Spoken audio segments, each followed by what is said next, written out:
I talk to a lot of industry CEOs, and all of those folks, the one thing that they have in common is they tell me you absolutely, unequivocally have to get out of your comfort zone all the time. If you're good at something, that's great, but unless you take on opportunities and challenges that come your way, you're never going to make anything in this business. But the good thing is, most of the major CEOs in our beloved business started off either cleaning dishes or checking bags or working behind a front desk. So the kids out there can do it too if they have the wherewithal, if they want to put in the hard work, and they want to make this a career. Opportunities abound.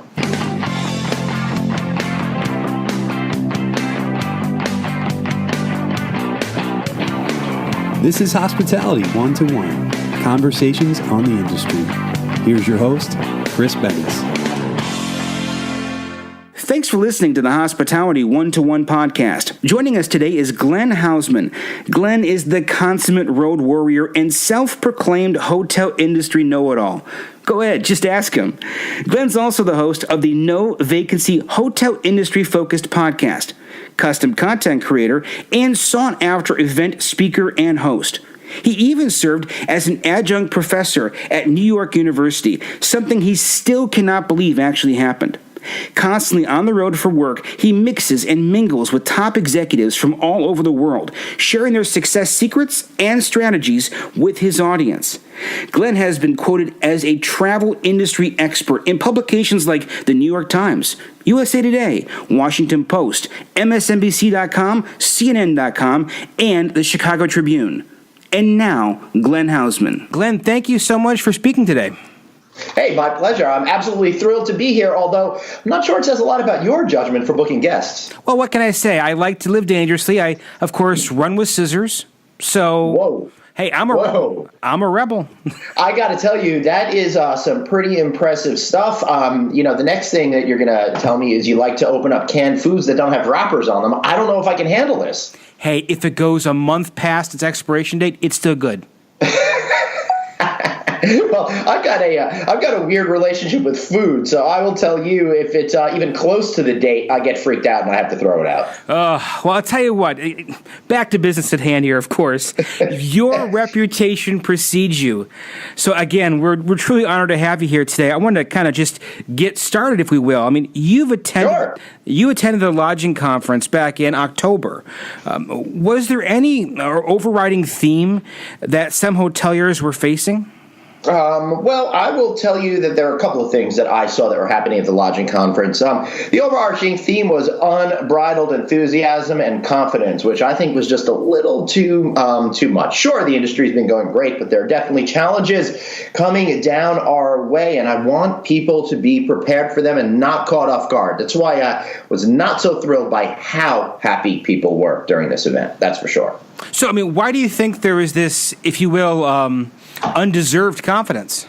Well, I don't know if it's undeserved, but we've been cruising along as a business in aggregate, going upwards with being able to raise rates for 90 plus months right now, which is absolutely spectacular, wonderful, and exciting for everybody that's in the business. But I get concerned that it makes people soft. It makes people think that the good times are going to go on forever. And hey, we're here in a cyclical business, and I know at some point it's going to turn the other way. You got STR predicting that occupancy is going to drop a little bit. You've got Lodging Econometrics talking about the amazing, robust pipeline that's out there, all of these new properties that are going to open, and there's a whole bunch of markets that are actually decelerating. So I just want people to be aware that they need to be smart now, so when the inevitable does happen, they don't get caught off guard and they're well prepared. So that's a good point. You were talking about be smart now. So we have a certain confidence, if you will, now. Things are going well now. But if you want to plan ahead toward what might be going on in the future,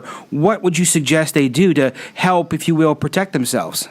Well, I think you got to get out there with understanding a couple of things. Number one, you've got expenses that are arising. That's going to be ruining your profitability as times go forward. There's over 600,000 jobs open right now in the hospitality industry, according to Kathleen Lugar. She's the CEO of the American Hotel and Lodging Association. And with that kind of numbers, that means people are moving around. Even line level folks, if they get 50 cents, $1 more, they may just go down to that hotel across the street and start working over there. So it makes your job a lot tougher. So that's one thing. The second thing that we have out there is, people have more choices than ever before, and they're going to utilize those choices. So it's going to be putting a little bit more pressure on you as alternative accommodations come out, new hotels come out, and all of these things that are going to make people go, hey, I'm not necessarily going to stay with you again that next time I come into town. So you're pretty much looking at it from a standpoint of we have higher turnover and there's more options out there pretty much. And the other thing is we're really at the top of what we can do in order to charge for a product that is potentially commoditized. If you're looking at a lot of hoteliers and they're putting out the same kind of product, right? So what you want to make sure you're doing if you're a hotelier out there is understand what your points of differentiation are, because if you're not differentiated, if you're not creating a premium experience for your guests, you're not going to be able to keep pushing those premium prices. So my big mantra for this fall, for all the keynote speeches I've been doing in town, is find great storytelling at your hotel and reconfigure how you're emotionally connecting with guests. Because if you don't do those things, then you mean nothing to your customer. They got to believe it before they'll buy it. That's right. That's right. Well, you've had an experience working with professionals all across the industry. And so I wanted to pick your brain, if we could, a little bit. If you could share two things with new managers in the hotel industry, what would they be?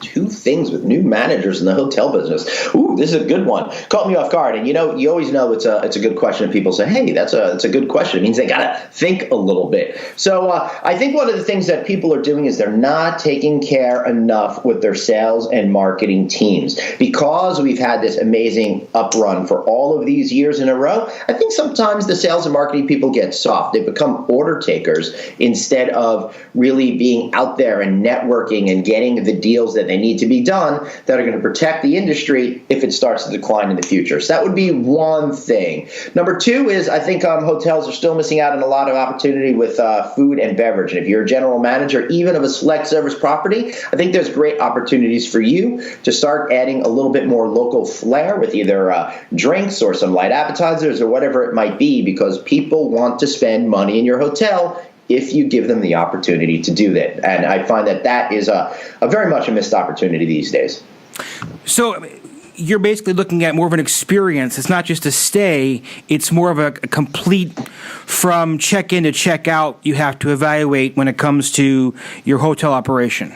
Right, and I hate using that word over and over again, such as experience, but we need to invent a new word for it. But it's true. Customers are looking for more than they ever have before. So in order to be able to, satisfy their new desires, you have to create something special at your property. It doesn't have to be big, giant stuff. It could just be the little things, because at the end of the day, it's about how we relate to one another as human beings that matter most. So you want to have that clean, comfortable product, offer them those things that they're looking for. Maybe that local craft brew, like I just mentioned, or just be super nice to them and give them advice on how they can enjoy the neighborhood that they're in while they're staying with you. Now, you've done a number of things. I don't know when you sleep, frankly, Glenn. I'm surprised you have a chance to even sleep at all, because you've done a number of roles, including serving as a adjunct professor at New York University. Yeah, that was a lot of fun. I got to teach classes in consumer behavior and PR and advertising, and it was great practice talking in front of kids for 3 hours at a stretch. Let me tell you, they keep you on your toes. So that's an important point. You've had a chance to see the next generation, if you will, both in multiple industries, including hospitality. So where do you see the next generation of hospitality professionals going? I guess more to the point, how will technology and the consumer base change, you think, for the next generation in the hotels? Well, I think that it's not necessarily an issue of how the younger people are going to relate to technology. It's about how all of us are going to relate to technology in hotels in the future. It's just that the younger folks seem to capture more of the imagination of the people writing and talking about these issues. They forget that us folks, me, headed headlong into my late 40s now, I still want to do the same things as people half my age. It's just that nobody cares if I'm doing it. Nobody wants to talk about it. But it's an important market for us to not forget about. The other thing is, I think young people that are coming up through the hospitality schools are all going to be super strong professionals, and you should listen to what they have to say, because They might be approaching issues a little bit differently than you traditionally have, and you might learn something from them. That's not to say that you should listen to everything they say, nor should you let them get away with a poor work ethic. You got to make them work. You got to make them engaged, but you should listen to what they have to say. And when it comes to these brand new, bright-eyed, fresh hospitality professionals, if you could offer them one piece of advice when they start out, maybe experience you've learned through your career, what do you think is the most important first steps they take as they begin to start their career? All right, here's not my answer, but an answer that I've kind of put together from, when I talk to people on my No Vacancy podcast, I talk to a lot of industry CEOs, and all of those folks, the one thing that they have in common is they tell me you absolutely, unequivocally have to get out of your comfort zone all the time. If you're good at something, that's great, but unless you take on opportunities and challenges that come your way, you're never going to make anything in this business. But the good thing is, most of the major CEOs in our beloved business started off either cleaning dishes or checking bags or working behind a front desk. So the kids out there can do it too if they have the wherewithal, if they want to put in the hard work, and they want to make this a career. Opportunities abound. Now, hotel teams are just like any other. Any other company, right, if you will, but they've got a really unique subset in that they actually are different because they are a 24/7 operation. Right. So if you're a manager and you've got these teams, what do you recommend for higher engagement from teams to allow managers to touch every employee? In other words, you've got employees working all shifts, all times. How do you help engage with all your employees from a management standpoint? Well, I think it's an issue of, number one, you have to show that you care, that they are a welcome and active individual on the team. But this is where we actually get into that empowerment issue that we all hear a lot about. I'm sure in your days in this business, you've got to you got to empower your employee, you got to empower your employee, but that can't be lip service. It has to be meaningful. You have to give them opportunity to succeed. You have to give them opportunity to fail. That's the only way that people are going to really grow as professionals and deliver great customer service and learn from you and want to stay within your organization. Gotcha. Now, when it comes to your experience, again, you've done podcasts now for several years, interviewed well over 100 people, of course. Mm-hmm. Yeah. Is there a common theme? What do you think are the biggest challenges most travel industry leaders are facing right now? That's another good question. The biggest challenge I think that travel industry leaders are facing right now are how to deal with a couple of things. Number one, you've got that rise of alternative accommodations. You've got a massive shift in consumer behavior. And then at the same time, you've definitely got a lot more intense competition in the business as the major hospitality companies are consolidating and becoming bigger and bigger. So it's a matter of the big fish starting to eat the little fish. And it's got some of those smaller companies, I think, a little bit concerned. So are we looking at more smaller hotels being owned by bigger hotels? But when you talk about diversity, what kind of thing are you talking about there? You see companies like Marriott buying Starwood. Now they have 30-plus brands within it. Red Lion bought Vantage Hospitality last year. Hyatt's been making purchases and bulking up. So a lot of these big companies are acquiring smaller companies. So it's shifting the rules of engagement within the hospitality industry. So you still have some out there that are refusing to be bought. You got La Quinta that's out there on its own as one single brand. You've got Sonesta out there on its own. And many other companies too, but it's really becoming the big guys versus the small guys in a very bifurcated way. I'll ask you the question. I'll put it right to you. Yeah. Your opinion, is that a good thing or a bad thing? I think it's a difference in strategy. It's neither a good thing nor a bad thing. It's certainly a good thing for Marriott to be doing what they're doing, in their opinion. It's making shareholders happy. It's driving revenues. They're able to lower their expenses. But at the same time, it might be more fun for a person who's coming up to be working with a smaller company and have more opportunities for hands-on experiences to actually get to interact with the CEO of the company, perhaps. So it's really a matter of what you choose. I do think out there it's going to be a little bit more challenging when the downturn hits, for the smaller companies than the larger companies. But I'm talking about the franchising organizations. I'm not talking about the individual business owners. And that's totally a different story when you look at it. If you have an independent hotel, if you want to be a branded hotel. So, there's a lot of nuances in this business that we sometimes just put together in giant lumps. Now, if we could take a little detour for a second, because obviously you've had a successful podcast. Let's just walk it back, if you will, for a minute. Mm-hmm. What made Glenn decide to do a podcast? I was editor-in-chief at a magazine a number of years ago, and I started listening to podcasts. So probably about 8 years ago, I said, this is kind of what the future will be. So I did that for a while, and then once I left that job to start my own business, I knew the podcast had to be a central part of it. I think it's a fun, interesting way to connect with people that in a unique fashion. So it was really natural to do. Plus, I really just like talking with people. It's a lot of fun to hear their stories and to get such feedback from them as well. So podcasts, I think it's the best way to go, and that's why I'm glad you're doing one too. It's a lot of fun, isn't it? Oh, it's absolutely a lot of fun. It's also very humbling, of course.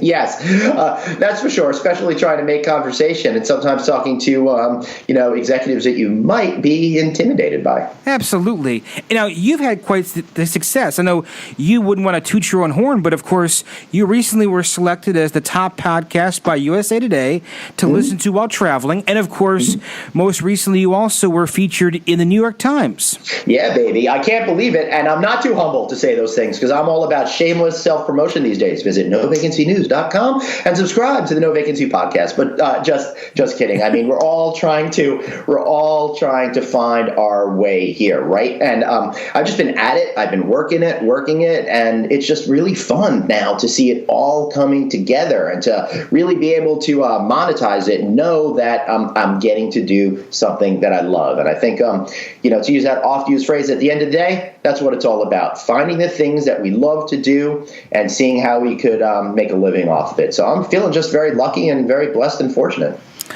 And obviously, you've made a mark for yourself. I was reading that New York Times article, had a great, if you will, little survey or stat.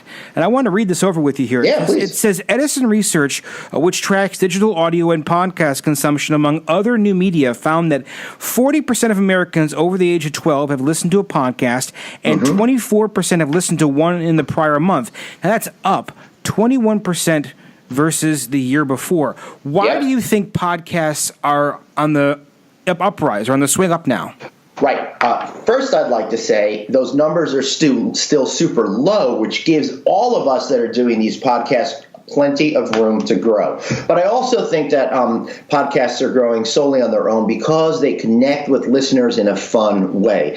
I think if you look back to, the 60s and 70s and even the 80s, how people loved talk radio and the intimacy of that talk radio experience. And when all of our attention spans are being so fractured these days, that podcasts give us an opportunity to hear some in-depth conversations, to really learn something that gets beyond that soundbite universe that we're in. I'm so tired of all of these news stories I hear, for example, just being boiled down to a couple of sentences. When I get to talk to a CEO, when I get to talk to an industry icon, I want to hear their story, and people want to hear those stories. They want to hear them while they're out for a walk. They want to listen to them while they're working out. They want to experience them on their commute. So that's why, I think my show fits into their lifestyle. And I think that you were saying before we went on, this interview would be about 30 minutes. Seems to be around the perfect length for all of those things that I just mentioned, right?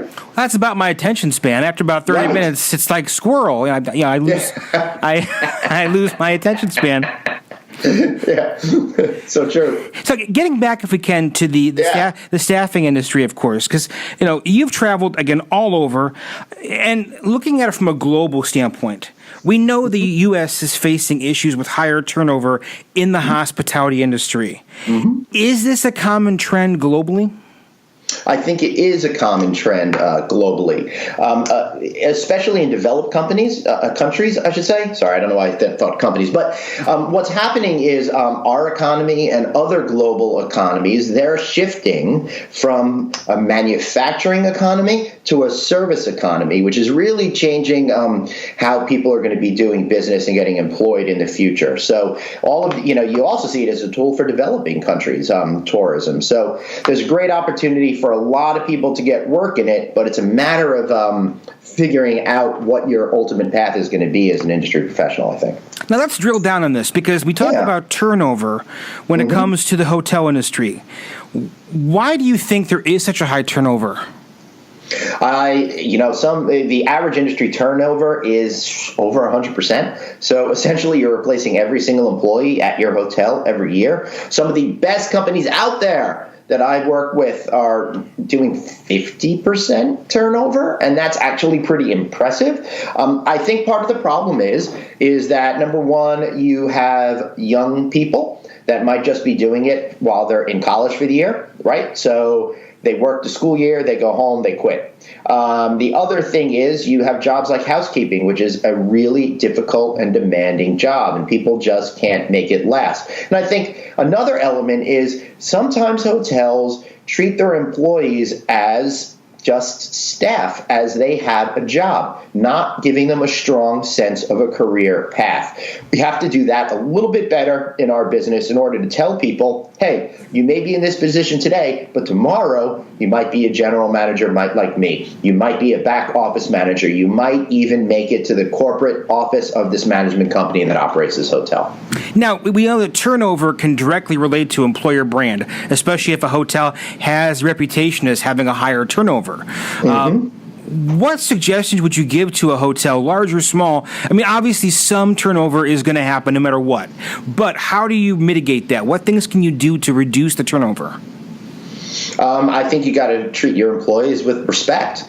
Make sure that they feel valued. Give them that room to succeed and give them that room to fail, as I had said earlier. Plus, you need to make it absolutely evident that they are valued there through the amount of money that you pay them and through the educational opportunities you provide to them to be more successful in the future. For housekeeping, perhaps that might be just something as simple as providing them lessons so they could speak English better if they're not native English speakers.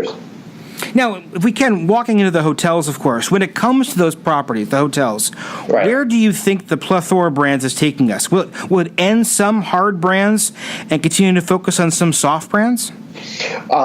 Yes, and no. I mean, it's going to be a mix of all of that kind of stuff. And anything in the universe, brands, they come, they go. Iconic brands disappear. I'm still reeling from the pain of Pan Am disappearing and TWA disappearing in the airline industry, right? So it's a natural, inevitable part of change. So we will see certain brands go away. I can't say which ones they'll be, but certainly it's going to happen. I mean, you look at, again, that Marriott case with having over 30 brands. I simply cannot imagine that over time all of those brands are going to exist. Plus, they're going to want to introduce new ones.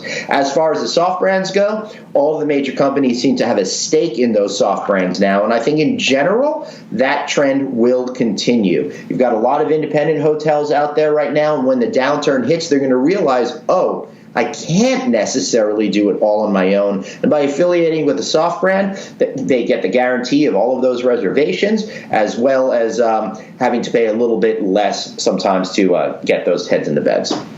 So when you look at the future, say the next 5-10 years down the road, what do you think is the trend in the type of hotel or that the guest is looking for? We have the boutique, we have the experience hotel. What type of hotel you think we're going to have in the future? I think we're looking at two different things. We're looking at a massive proliferation of more brands as consumer behavior changes and as people want more specific experiences. Well, there's going to be a brand for that. So it's going to be a matter. Of brands and consumers finding new ways to align in the future.